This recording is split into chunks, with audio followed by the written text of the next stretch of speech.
wa la tamutunna illa wa antum muslimun. Para hadirin wal hadirat,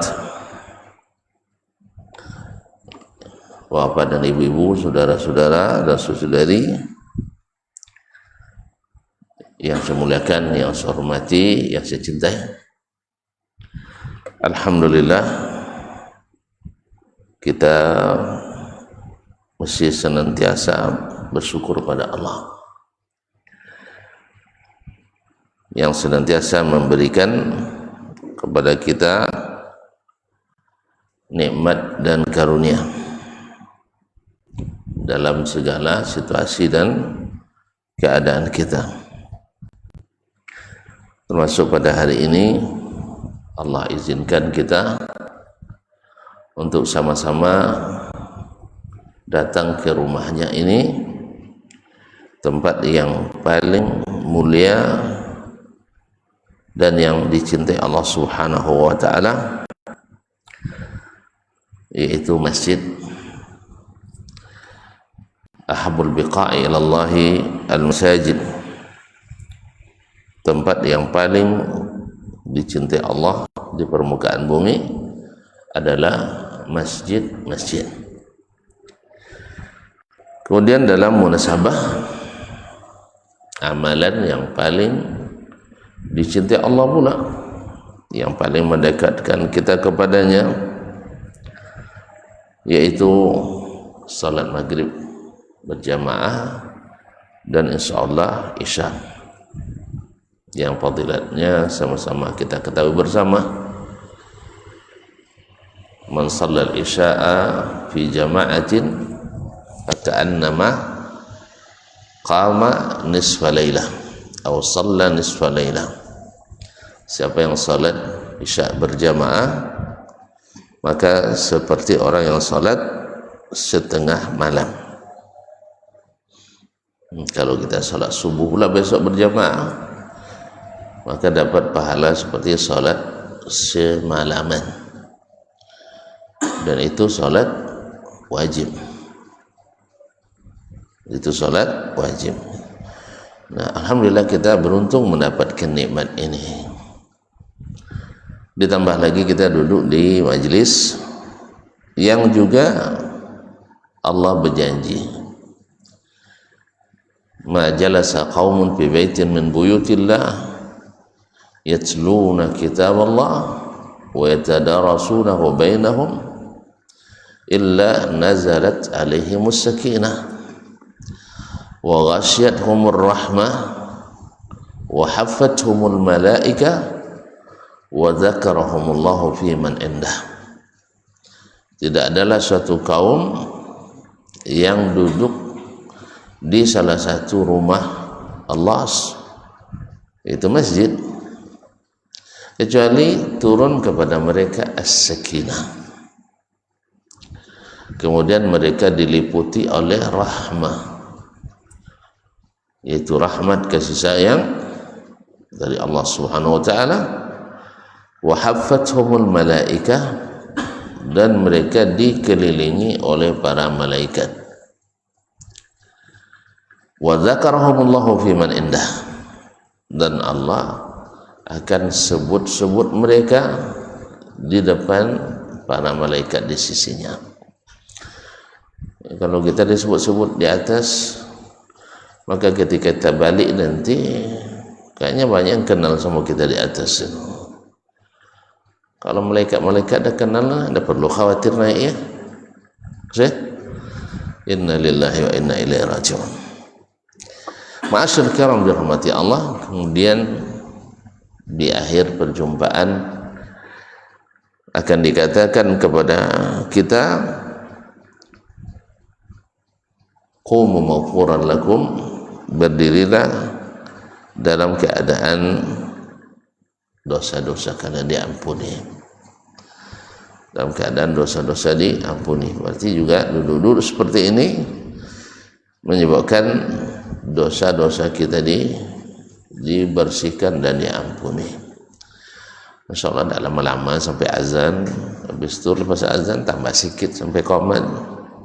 Ya, kita siap.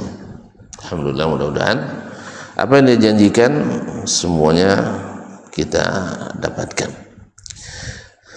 Baik, ini yang kasih judul Sadur Rahman, tetap mengaji.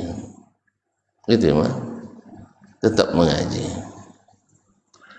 Subhanallah. Kenapa tetap mengaji?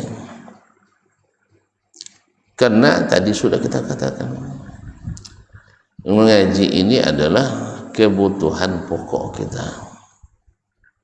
Mengaji adalah kebutuhan pokok kita. Jangankan kita, Nabi kita sallallahu alaihi wasallam juga senantiasa mengaji. Apa yang mereka kaji adalah kitabullah, yaitu kitabullah. Karena seperti kata Abdullah bin Mas'ud radhiyallahu anhu, ibarat mata air ditimba terus tak habis-habis, tidak lekang oleh panas, tak laku oleh hujan.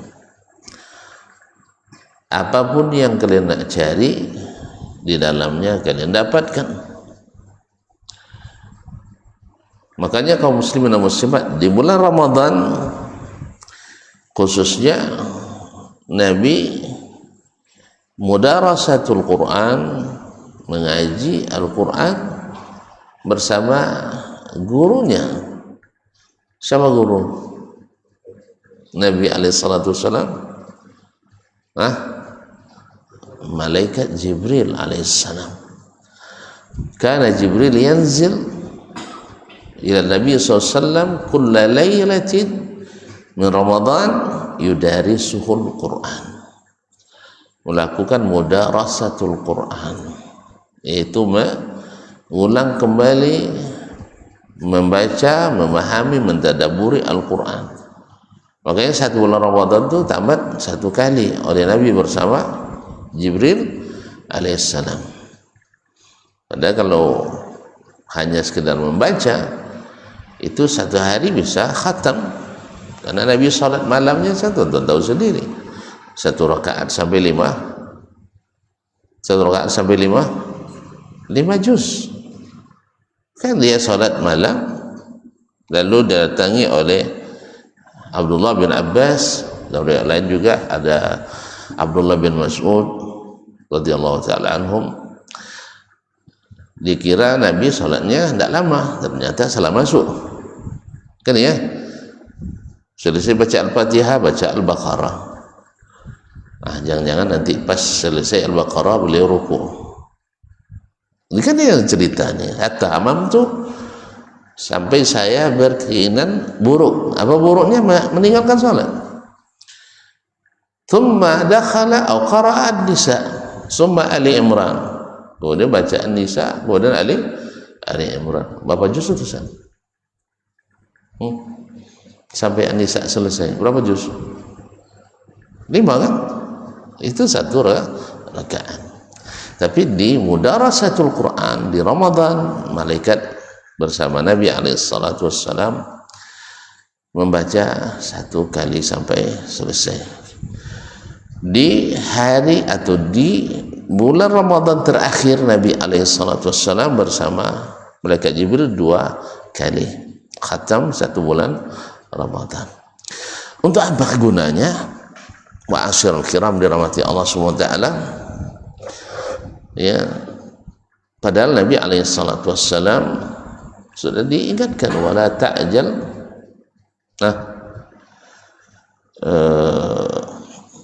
apa namanya, wala ta'jal bil Quran, inna alaina jam'ahu thumma inna alaina jam'ahu wa qur'ana fa idza qara'nahu fattabi' qur'anahu thumma inna alaina bayana. Ya, janganlah kamu tergesa-gesa dengan lisan membaca Al-Quran, sesungguhnya kamilah yang akan mengumpulkannya dalam dadamu.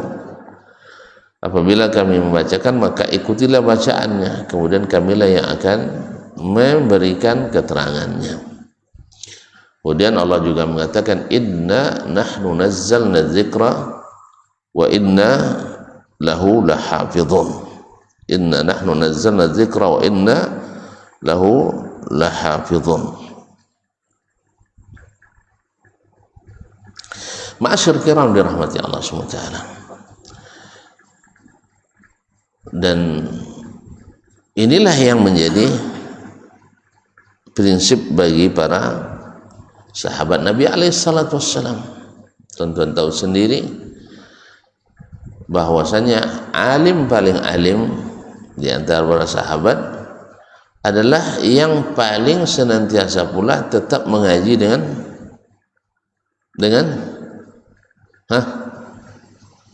tentu dengan Nabi SAW. Siapa yang paling selalu mengaji dengan Nabi?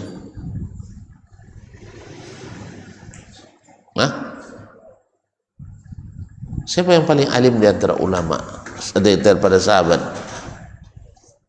Abu Bakar radhiyallahu ta'ala.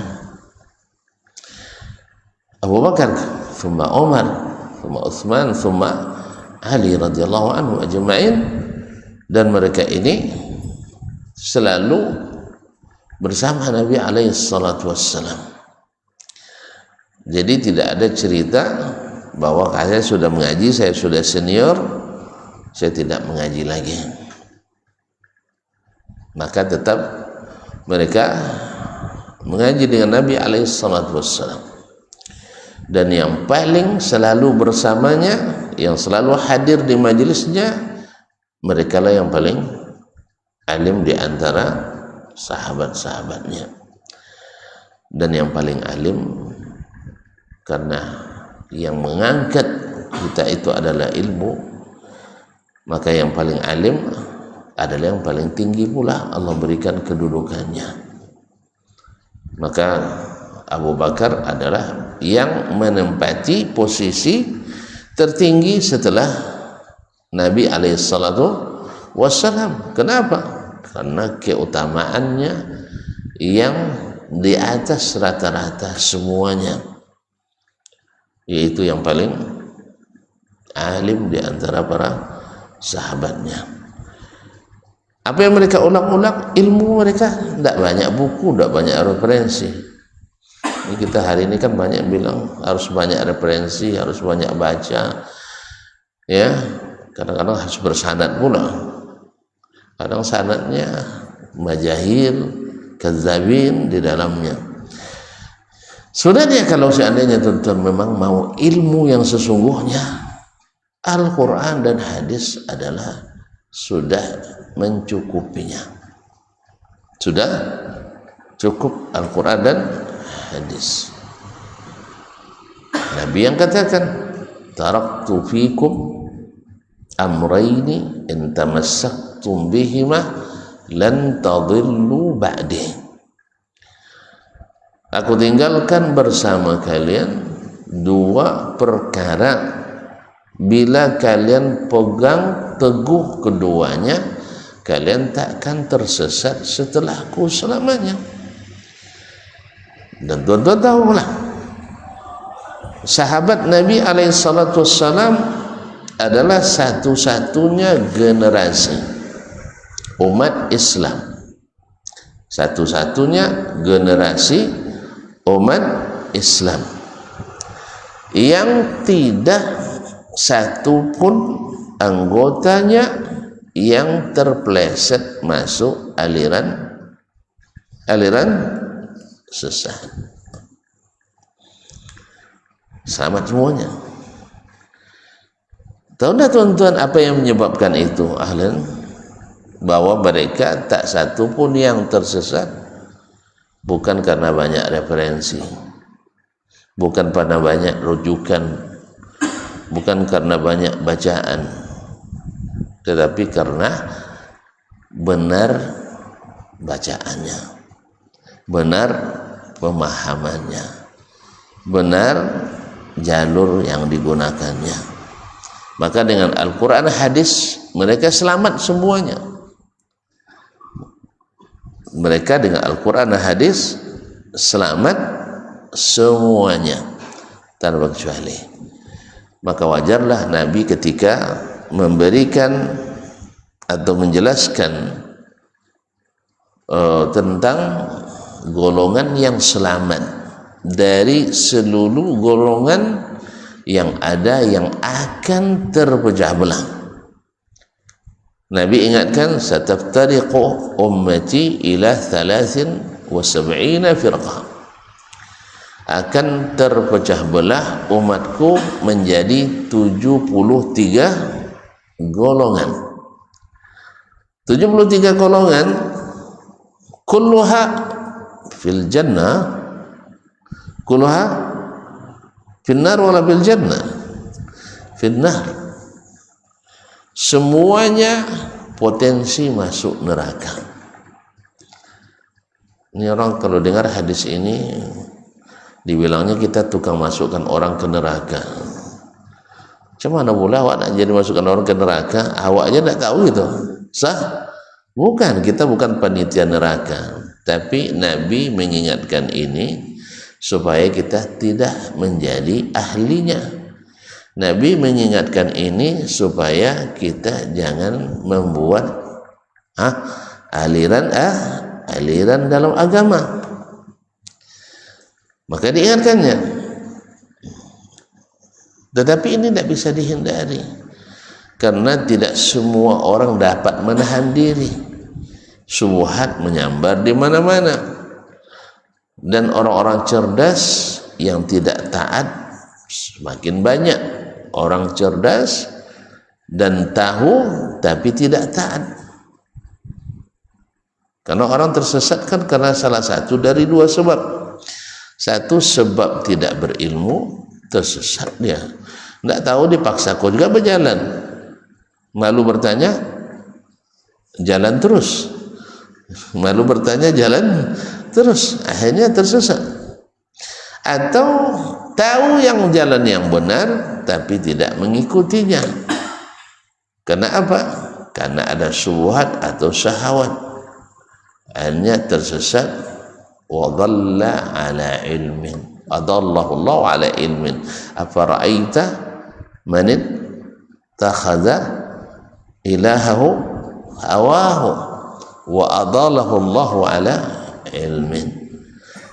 Tidakkah kalian melihat orang yang menjadikan hawanya sebagai sembahannya, yang ditaatinya, yang dicintainya, yang digandrunginya? Ini apa? Allah sesatkan dia walaupun ala ilmin, sesat setelah berilmu. Apa sebab? Ada hawa. Makanya manusia itu kalau tidak, syaitan itu kalau tidak lulus menyesatkan kita dengan syubhat, maka dia sesatkan kita melalui syahwat. Memang kamu tahu, cuman kan tidak mesti begitu. Agar lagi akhirnya, atau tidak apa-apa langgarnya sekali ini, besok kita bertobat katanya. Ini yang terjadi. Ma'asyiral kiram dirahmati Allah SWT. Akhirnya ketika Nabi sebutkan bahwa bahwa tidak bisa dihindari bahwa umat ini sepertinggal Nabi akan terpecah belah menjadi 73 golongan. Kulluha finnar, semuanya potensi masuk neraka. Kan potensi masuk neraka. Soal benar-benar masuk neraka itu adalah urusannya Allah yang tahu. Sebab orang kafir sendiri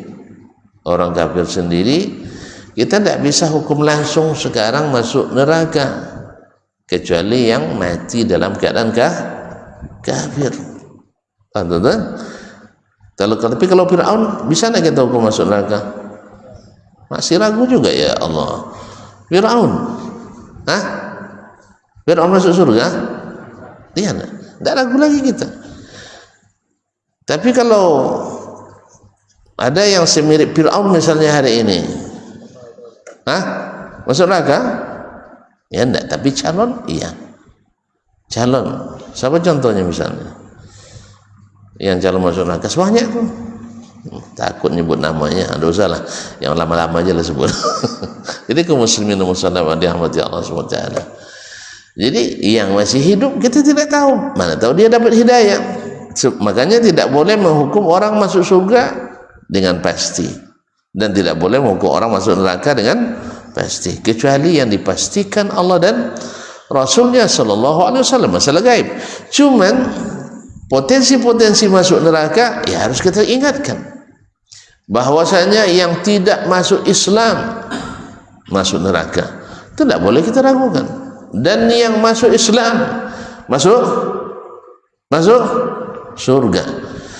Yang ikut sunnah cepat masuk surga. Yang suka bid'ah sama juga. Ikhwan, tentu kalau bilang bid'ah kenapa marah sih? Kenapa ya? Hah? Kalau bilang bid'ah kenapa marah? Nabi yang bilang kok tentu marah juga. Abdurrahman, tidak boleh bilang bid'ah. Boleh. Terus kenapa marah? Kalau dia di atas sunnah cepat masuk surga. Kalau di atas bid'ah cepat juga. Agar kita campur aja bid'ah dengan sunnah. Mana yang lebih cepat masuk surga, ahli bid'ah atau ahli sunnah? Hah? Ahli sunnah, sahih? Kenapa? Kenapa? Masya Allah. Tonton, pernah kuliah belum? Sudah kuliah atau belum? Sudah ya. Sudah pernah menguji nak? Sudah pernah meriksa ujian atau belum? Sudah pernah. Mana yang lebih cepat selesai diperiksa? Yang jawabannya sesuai dengan yang diajarkan, atau yang jawabannya muter-muter? Mana lebih cepat selesai? Yang sesuai dengan yang diajarkan. Wajar itu. Saya juga sejak SMA saya ngajar sampai hari ini, kalau jawabannya persis seperti yang diajarkan, langsung selesai. Kan tidak lama prosesnya. Tapi kalau seandainya berbeda dengan yang diajarkan, walaupun zahirnya benar, terpaksa dibaca dengan seksama dulu, akhirnya tengok, kalau yang benar tadi tentu dapatnya 10 misalnya kan, kalau ini dikasih 10 tidak mungkin sama. Betul lah. Iya, siapa yang biasa jadi guru, di dosen biaya. Nah, dia dokter juga tahu itu, bahwa memeriksa barang yang sesuai lebih cepat selesai daripada memeriksa yang tidak sesuai, walaupun ujung-ujungnya nanti misalnya dimaafkan juga. Apalagi dosennya seperti saya. Nah, kalau dosen seperti saya paling pantang kasih C. Iya, tapi kalau mau dikasih juga kasih D. Nah, iya, biar ngulang. Nah, tapi kalau si C tidak mau saya, minimal harus B. Ada lebih mudah lagi kalau menikah di waktu saya ngajar langsung dapat A. Nah, ini tidak dapat sampai sekarang. Nah, pada awalnya sudah iming-imingin kalau nikah dapat nilai A. Jadi untung-untung nanti kalau saya hadir di pernikahannya, mungkin saya akan kasih traktir makan sate romantis misalkan. Nah, ya, tapi tidak mau nih. Sampai sekarang belum mau juga kan, makanya lambat jadinya prosesnya. Ma'asyiral kiram. Jadi orang-orang yang menyimpang jalannya, tidak murni di atas sunnah, tentu prosesnya akan berlangsung lama. Sebab apa? Sebab nanti yang datang jadi saksi utama kita adalah Sayyiduna Muhammad sallallahu alaihi wasallam. Wa wudi'al kitabu wa ji'a bin nabiyyina wasyuhada. Lalu dibentangkan Alkitab, yaitu catatan-catatan amal. Wa ji'a bin nabiyyin, lalu didatangkan para nabi. Nabi apa gunanya? Jadi saksi. Wa kadzalika ja'alnakum ummatan wasatan litakunu syuhada 'alan nas wa yakuna ar-rasulu 'alaikum syahida was-syuhada faqudiya wa qudiya bainahum bil haqq wa hum la yuzlamun. Lalu diputuskan hukum pada mereka dengan hak, mereka tidak dizalimi. Ma'asyiral kiram dirahmati Allah Subhanahu wa taala. Jadi Nabi SAW mengatakan itu supaya kita jangan berpotensi bermasalah ketika dihisab pada hari kiamat. Jelas? Jadi 72 itu potensi masuk masuk surga atau neraka?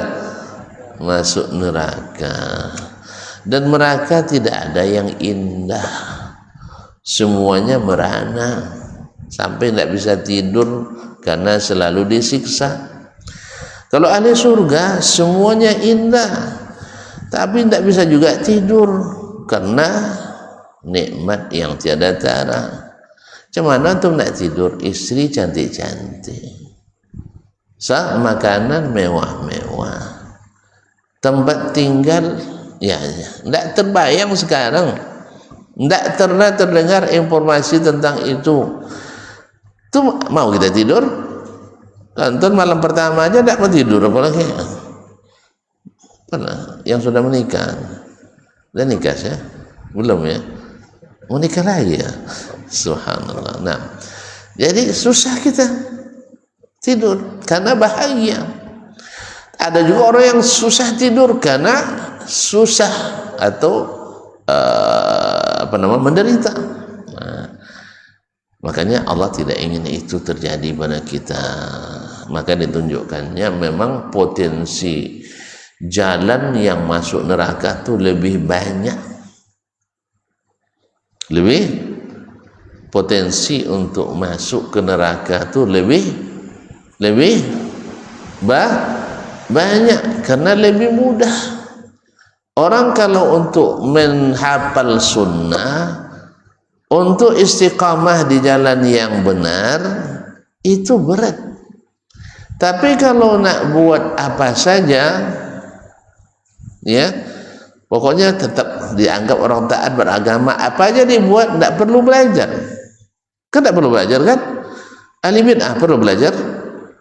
Bikin bid'ah perlu belajar? Tidak. Asal antum tinggalkan sunnah sudah jadi ahli bid'ah. Tapi kalau antum tinggalkan bid'ah ini belum tentu jadi ahli sunnah. Sahih? Saya ulang kembali. Antum tinggalkan sunnah otomatis jadi ahli bid'ah. Tapi kalau tinggalkan satu bid'ah tidak otomatis jadi ahlus sunnah. Sampai antum tinggalkan semua bid'ah itu. Sampai tinggalkan semua bid'ah itu. Makanya jalan menyesatkan itu lebih banyak dari jalan yang lurus. Jalan yang lurus satu, yaitu jalan para nabi, siratal ladzina an'amta alaihim minan nabiyyina was-siddiqina wasyuhada was-salihin wa hasuna ulaika rafiqa. Ma'asyarul kiram dirahmati Allah SWT. Nah, Nabi ketika menyebutkan akan ada perpecahan ini, perselisihan ini, dan perceraian ini, 72 masuk neraka, 1 masuk surga. Lalu beliau menyebut di antara sifat golongan yang selamat itu al-firqatun najiyah illa wahidah, kecuali 1. Sahabat bertanya, "Man hum ya Rasulullah?" Siapa mereka ya Rasulullah? Nabi tanpa ragu menjawab, "Man kana ala misli ma ana alaihi al-yawma wa ashabi." Orang yang beragamanya. Kenapa diterjemahkan dengan beragama? Ustaz? Kenapa kita terjemahkan dengan orang yang beragamanya? Padahal kan tidak ada kalimat agama di sini. Man kana ala misli ma ana alaihi al-yawma wa ashabi. Kalau terjemahan bebasnya, orang yang ya seperti saya dan para sahabat saya hari ini. Kalau itu terjemahan nanti pakai unta Nabi, ke unta pula kita. Sah? Makan kurma Nabi, makan kurma pula kita. Kalau makan kambing 4 orang 1 ekor, makan kambing kita 4 orang 1 ekor pula. Sah? Kalau tinggal di padang Sahara pula kita tinggal. Begitu maksudnya? Begitu maksudnya? Tuan-tuan, begitu maksud Nabi? Pasti enggak. Kenapa enggak? Kenapa antum yakin bukan itu yang dimaksud oleh Nabi? Ini makanya tetap mengaji. Nah, kenapa? Dari mana antum tahu bahwasanya yang dimaksud oleh Nabi bukanlah kita mesti seperti Nabi dan para sahabat? Mereka semuanya rambut panjang, sekarang kita harus rambut panjang juga, gitu ya? Rata-rata mereka rambut panjang kan? Nabi sampai sebahu. Saya dulu suka juga panjang, cuma rambut lurus tak bagus, nampaknya panjang-panjang ya. Nah, iya waktu itu Darun dulu suka sekarang ya Nabi ya. Nah, cuman apa yang itu dimaksud oleh Nabi alaihissalam? Atau kita juga harus pakai jubah semua? Apa itu yang dimaksud oleh Nabi? Enggak kan? Kenapa enggak? Di mana antum tahu?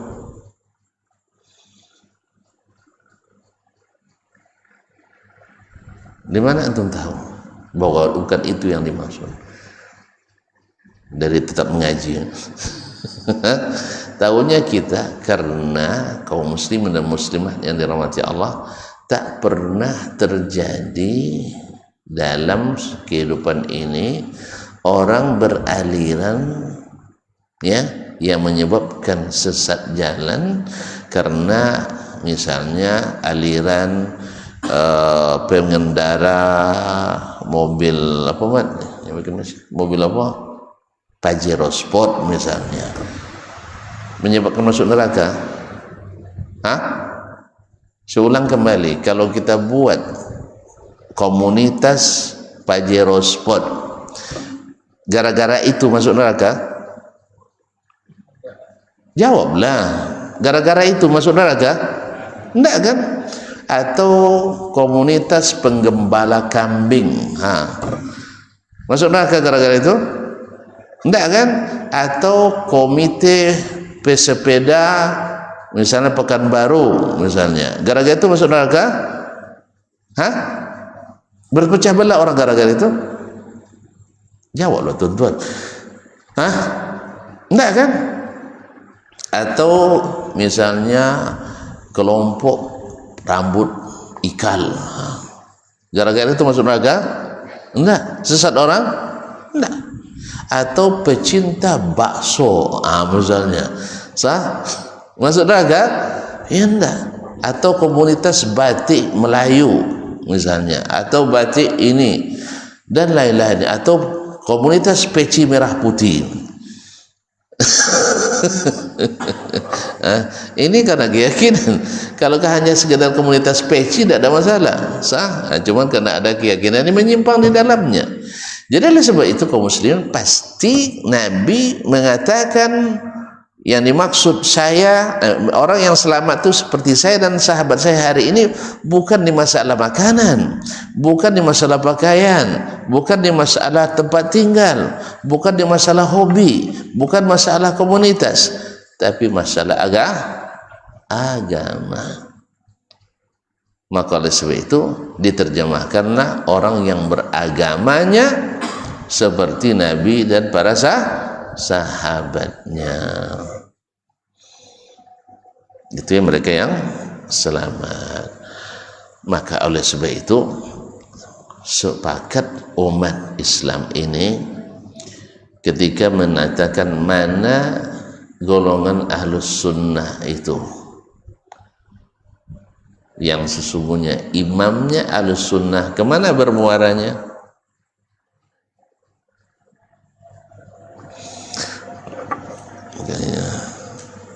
Yang disebut ahlus sunnah itu siapa?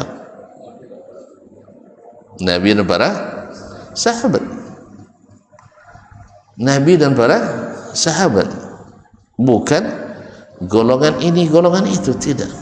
Karena aslinya Ahlus Sunnah itu golongan bukan golongan, tapi dia adalah jalan yang telah ditempuh Nabi alaihi salatu wassalam. Tapi kalau aliran ini sudah golongan. Makanya Ahlus Sunnah bukan golongan, misalnya golongan ini dan itu dinisbatkan pada seseorang, paham tak? Tapi yang Ahlus Sunnah itu adalah Nabi dan para sahabatnya. Ustaz, kenapa begitu Ustaz? Sebab saya katakan karena Ahlus Sunnah itu golongan selamat.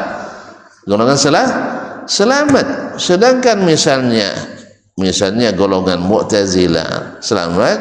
Enggak. Golongan Al-Mutakallimin jamin selamat? Enggak. Mazhab ini mazhab itu jaminan selamat? Enggak. Yang dijamin selamat adalah Nabi dan para sahabatnya, dan terbukti bahwa mereka tak satu pun yang tersesat jalan. Tidak ada yang tersesat jalan karena mereka selalu mengaji. Apa yang dikajinya? Al-Quran dan Sunnah. Lalu kenapa orang sekarang belajar hadis pun juga tersesat juga Ustaz? Mau tahu jawabannya? Tetap mengaji. Kita azan dulu ya, selepas azan kita sambung, tapi tidak lama-lama lah, sampai antum paham saja. Nah,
Tapi bapak-bapak dan ibu-ibu, saudara-saudari yang saya muliakan, saya hormati.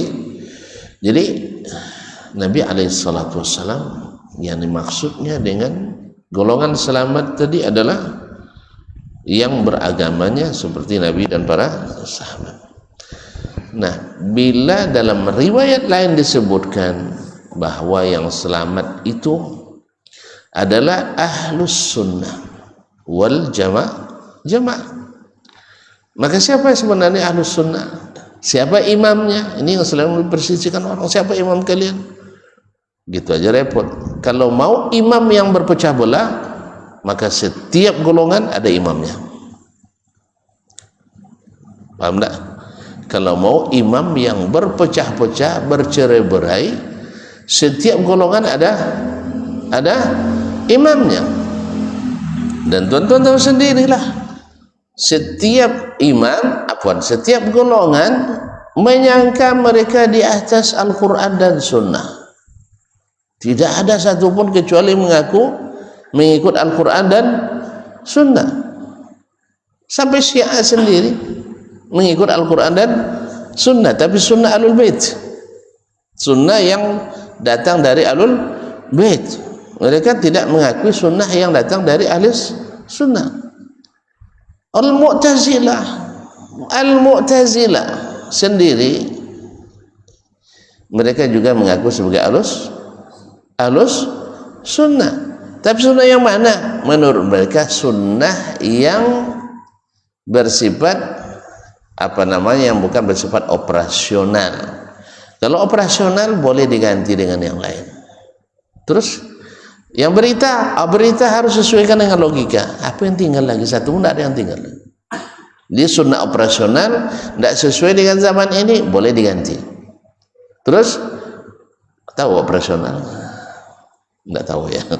Misalnya warisan, laki-laki dapat 2 bagian dari perempuan.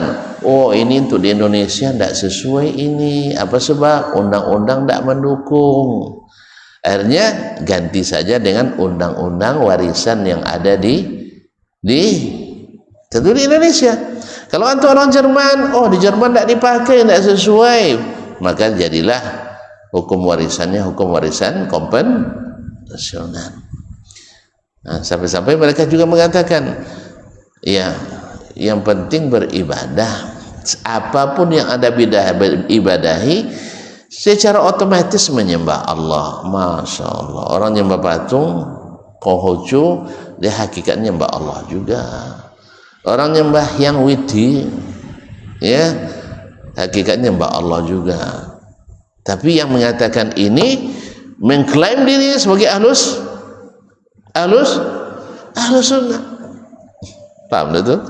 Jadi semuanya mengklaim sebagai ahlus sunnah. Makanya ketika Ahmad bin Abi Duad, tonton kena Ahmad bin Abi Duad? Enggak tahu ya, ketua Mahkamah Agung. Tapi dia bukan di era Pak Prabowo, enggak. Itu Mahkamah Agung di era Al-Ma'mun, Al-Amin, Al-Mu'tasim, Al-Mutawakkil. Dia memproklamirkan dirinya sebagai imamnya Ahlussunnah yang sesungguhnya di masa itu. Sedangkan Imam Ahmad dan yang sepaham dengannya itu adalah ahli bid'ah dhalalah, bukan bid'ah hasanah pula, bid'ah dhalalah, dhalun mudhillun. Itu makanya khalifah memenjara Imam Ahmad.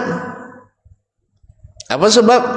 Sebab Mahkamah Agung, muftinya, ketua Mahkamah Agung memfatwakan bahwa Ahmad sesat, menyesatkan, sedangkan dia adalah imamnya atau Ahlus Sunnah, padahal dia Mu'tazilah.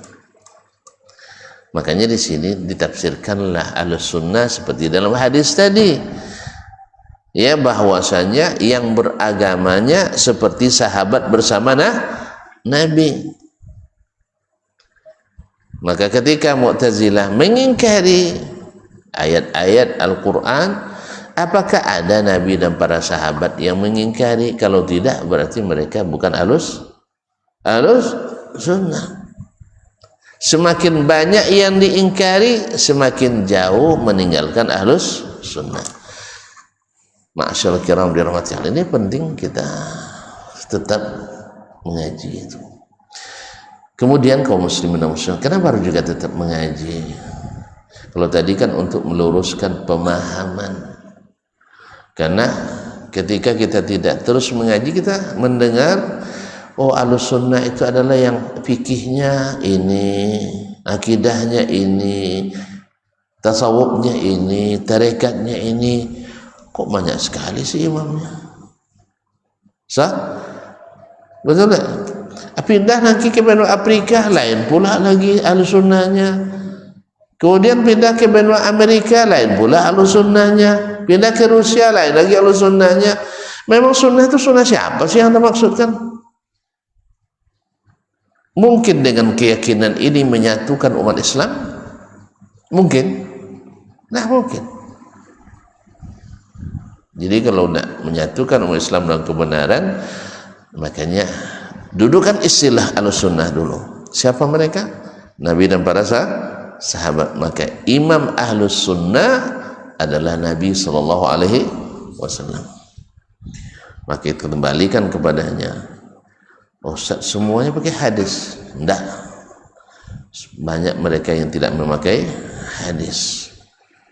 Tapi diterimanya lafaz hadis? Iya. Tapi prakteknya tidak. Buktinya Nabi SAW melarang semua orang yang berjenis laki-laki untuk menghilangkan apa namanya, rambut dagu. Rambut dagu ya? Jaga dia. Taib. Ketika sahabat mendengar ini tidak pernah jadi masalah bagi mereka. Tapi ketika didengar oleh Ahlus Sunnah zaman ini, yang dilakukannya adalah sebaliknya. Seolah-olah Nabi menyuruh ya dengan kata jangan kalian potong, lalu dipahaminya mesti kalian potong. Jelas ya? Nah, demikian juga sholat berjamaah. Jangan disamakan yang wajib dengan yang sunat katanya. Akhirnya disunat semua syariat. Ya, sholat tidak lagi menempati tempat yang harus ditegakkan secara bersama. Tidak. Sahabat tidak begitu cara beragamanya. Dapat perintah dari Allah dan Rasul, sami'na wa ta'na ala sunnah. Kapan mereka baru nanya hukum? Bila tidak bisa dilakukan. Wajib atau tidak? Maka ketika tidak dipaksa oleh Nabi untuk melakukannya, atau ketika tidak bisa dilakukan tidak diqadha, berarti mereka paham berarti tidak wajib, tapi bukan untuk meninggalkannya.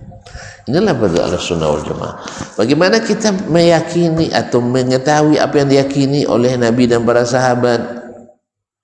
Bukan dengan pikiran kita. Antum jangan mengatakan, ketika saya mengatakan Allah di atas arsy, lalu antum katakan keyakinan antum itu Allah mengambil tempat. Masa antum menafsirkan perkataan saya dengan pikiran antum? Boleh enggak? Boleh enggak menafsirkan keyakinan saya dengan pikiran antum? Boleh enggak? Kenapa? Mandai-mandai namanya itu. Sah? Kan mandai-mandai namanya. Bukan itu yang saya katakan. Saya hanya mengatakan Allah di atas arsy. Tidak pernah saya katakan kalau di atas arsy mesti ngambil tempat. Tidak ada, antum sendiri yang menafsirkan. Tanyalah dulu sama saya. Sah? Demikian juga ketika Nabi mengatakan itu. Apakah Nabi mengenai kalau seandainya di atas mesti dia mengambil tempat? Tidak ada. Hadis sebanyak itu tidak ada yang menafsirkan seperti itu.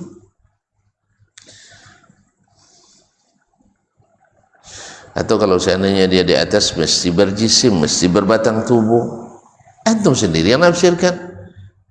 Tidak ada Nabi mengatakan Allah berjisim. Maka kalimat jisim tidak ada masuk dalam akidah umat Islam. kecuali setelah masuk ilmu Aristoteles, ilmu Sokrates dalam pembelajaran akidah kita, akhirnya berdasarkan ilmu tersesat juga. Kenapa? Karena ikut hawa, menafsirkan sendiri tanpa ada dalil tentang apa yang diyakini oleh Nabi dan para sahabatnya. Jadi kalau antum nak tahu keyakinan saya, jangan tafsirkan sendiri, nak. Tanya, apa maksud Ustaz itu? Ini awak masih hidupnya dia tafsirkannya. Sama dulu pernah saya menyampaikan kajian, ya, di Akramun Nas di kampus Unri. Saya bilang, saya karena suka nonton, saya bilang. Itu enggak suka ya? Hah? Saya aslinya suka nonton. Kayaknya enggak ada yang enggak suka kayaknya. Semuanya suka ya? Hah? Maka saya tidak punya televisi di rumah. Enggak punya televisi. Kenapa saya enggak punya? Supaya enggak habis waktu untuk nonton. Paham enggak? Bukan saya mengharamkan TV. Keluar isu Dr. Dasman mengharamkan televisi. Bukan sampai di situ. Katanya televisi haram, tapi masuk TV juga katanya. Itu lembarannya. Jadi menafsirkan apa yang kita ucapkan dengan pikirannya, bukan dengan ucapan saya. Nah, berapa banyak aliran menyimpang karena menafsirkan ucapan Allah, ucapan Rasulullah sallallahu alaihi wasallam dengan apa? Dengan pikirannya. Sedangkan Ahlus Sunnah tidak menafsirkan Nabi perkataannya dengan sunnahnya yang lain, bukan dengan menafsirkan dengan pikiran masing-masing. Itulah bedanya Ahlus Sunnah wal Jamaah. Oleh sebab itu kaum muslimin dan muslimat, para sahabat itu karena begitu paham bahwa kita akan selamat dengan mengikut Nabi, maka mereka selalu pula mengaji hadis-hadis Nabi alaihissalatu wassalam sampai mereka hafalkan. Maka kita kenali dulu ilmu di kalangan as-salaf itu yang dikaji oleh mereka setiap hari hanya dua itu, Al-Quran dan hadis. Tapi mereka bisa mengurus dunia dengan hebat, menciptakan keamanan di wilayah yang super luas, bisa menaklukkan tentara-tentara besar jumlah dan lengkap peralatannya juga dengan Al-Quran dan hadis. Mereka bisa mengembangkan pertanian, perkebunan, bahkan teknologi dengan Al-Quran dan hadis. Dan mereka selamat agamanya, itu yang paling utama, dengan Al-Quran dan hadis. Tapi yang banyak yang berkoar-koar dengan ilmu-ilmu yang di luar Al-Quran dan hadis, ya, mereka hanya berkoar-koar tetapi tidak berbuat apapun. Allahumma musta'an. Sampai ada yang bilang, hari-hari gini masih ngaji Sahih Bukhari, Sahih Muslim juga. Orang sudah sampai ke bulan. Sah? Itu kita tanya, Bapak dah pergi ke bulan atau belum? Enggak juga. Dah ngaji Sahih Bukhari atau belum? Enggak juga. Itu di mana lebihnya Bapak? Paham enggak? Dia kan mencela kita mengaji kitab-kitab kuning ini. Alasannya orang sudah sampai ke bulan karena tidak ngaji, kan itu dia. Jadi kalau nak hebat jangan ngaji Sahih Bukhari, tapi kaji pergi ke bulan. Terus kita tanya, Bapak dah sampai ke bulan? Hah? Belum juga. Dah ngaji tidak Bukhari? Tidak juga. Itu apa kelebihan Bapak dari kami? Ke bulan tidak juga, ngaji juga. Paham tak? Dia mencemooh kita gara-gara ngaji. Sah? Kah? Dia alasannya apa? Orang dah pergi ke bulan. Ini ada pergi ke bulan? Hah? Dia ada pergi ke bulan? Enggak juga. Ngaji? Enggak. Berarti lebih rendah dari yang ngaji. Paham enggak? Itu enggak ngantuk nampaknya. Gimana dia? Ada pula bapak-bapak, masya Allah, ya, karena beragama nurut pikirannya. Ketika baca hadis tentang tempat yang paling dibenci Allah adalah pasar, yang paling dicintai Allah adalah masjid, karena dia memang suka berkecimpung di bidang ekonomi.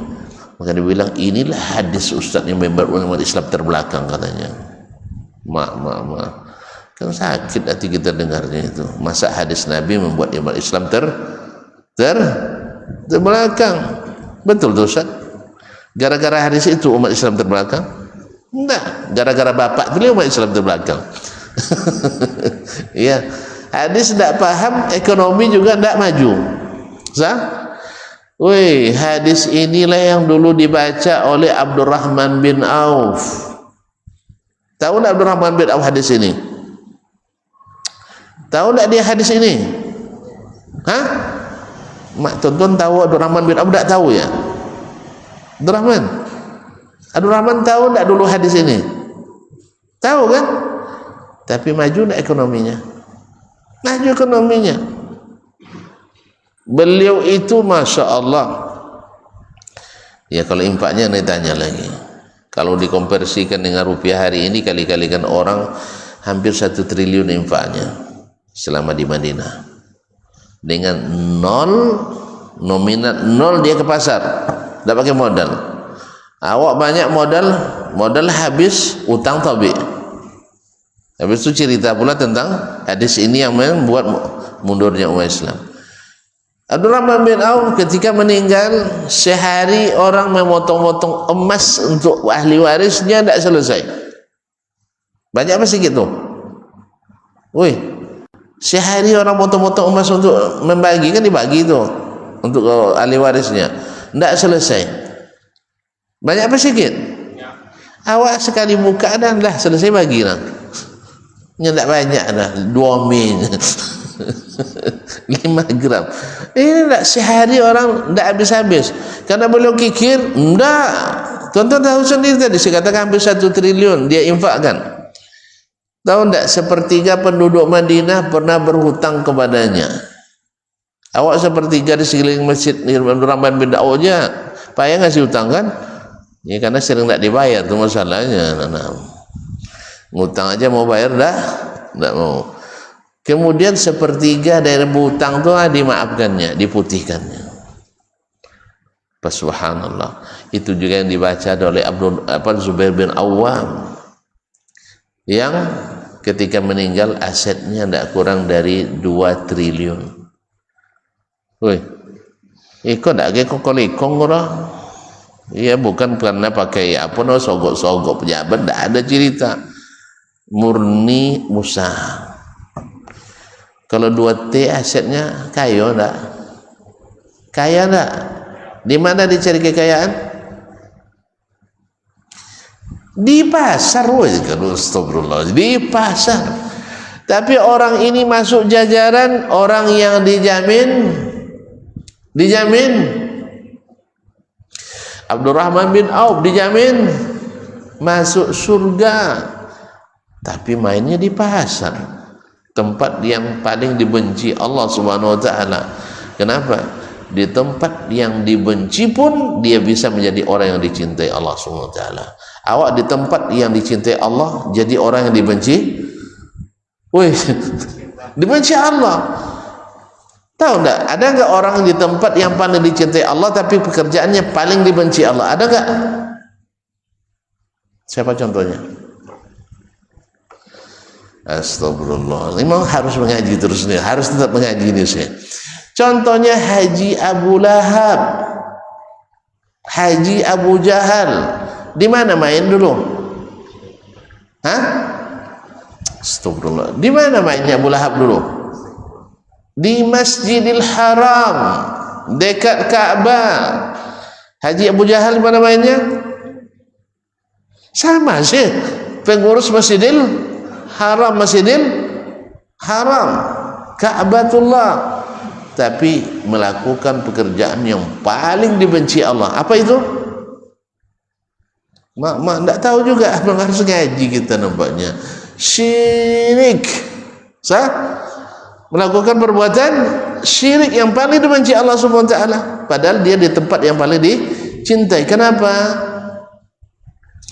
Kenapa Haji Abu Lahab seperti itu? Tuan-tuan tak jumpa. Apa? So nambah 2 jam lagi saya ngaji nampaknya, karena ndak ngaji. Karena ndak ngaji. Karena lama ndak ngaji. Makanya ketika Nabi datang ngajak mereka mengaji, difitnahnya Nabi sallallahu alaihi wasallam. Apa fitnahnya?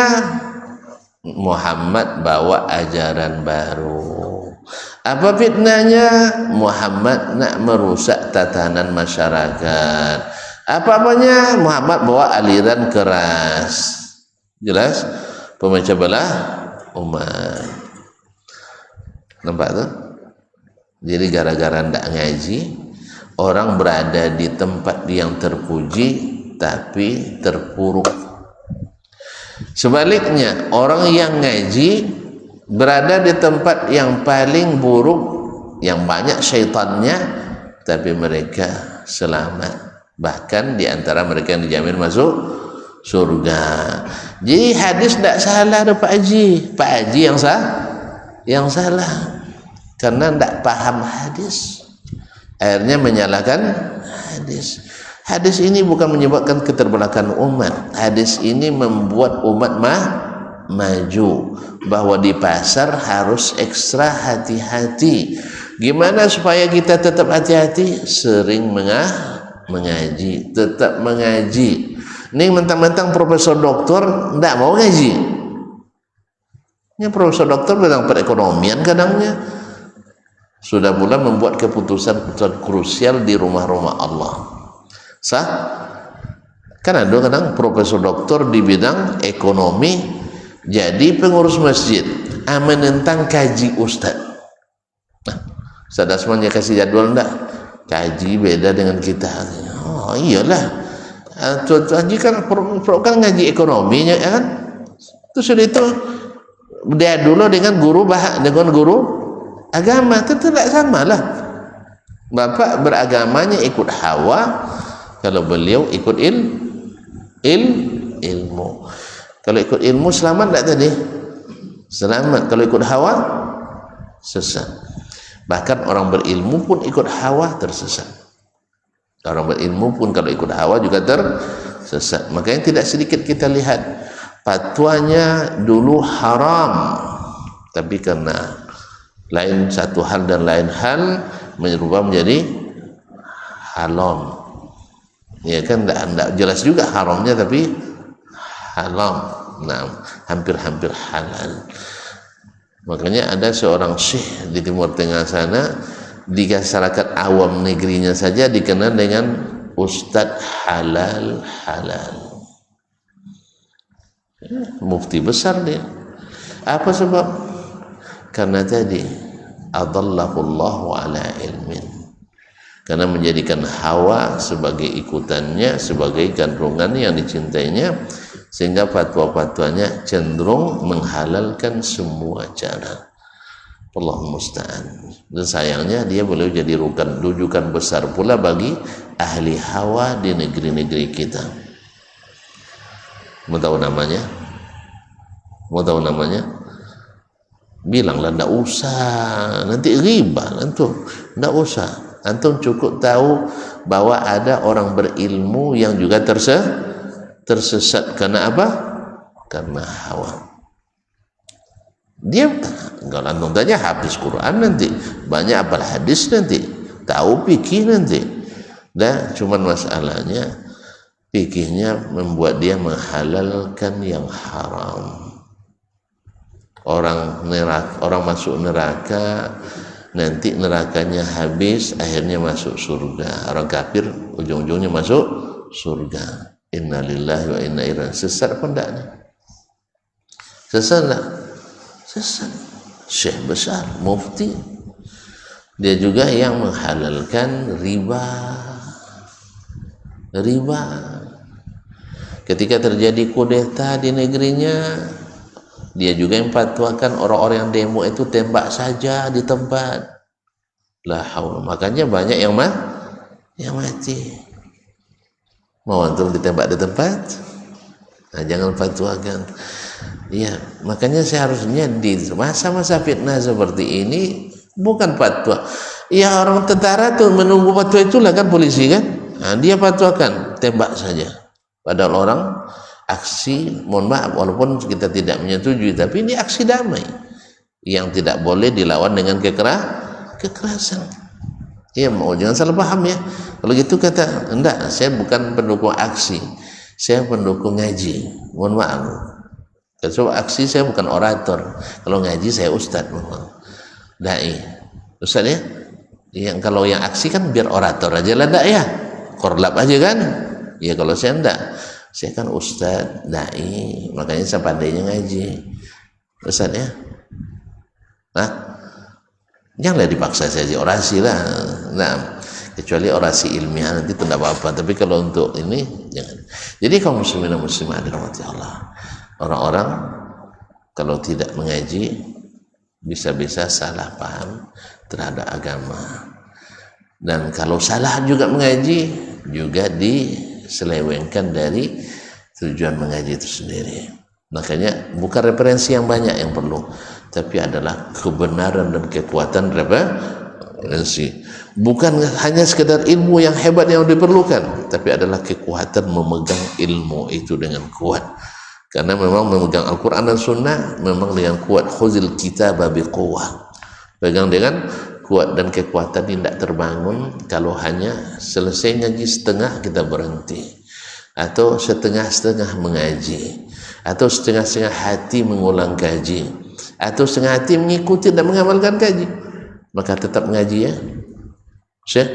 Terima kasih atas judulnya antum berikan. Jazakallahu khairan, mudah-mudahan bermanfaat. Ada yang mau ditanyakan? Tidak usah lah ya, kan yang jelas-jelas saja semuanya. Nah, ya, jelas-jelas semua. Terima kasih dan mohon maaf. Wabillahi taufiq wal hidayah. Wallahu taala alam. Wassallallahu ala nabiyyina Muhammad wasallam. Wassalamualaikum warahmatullahi wabarakatuh.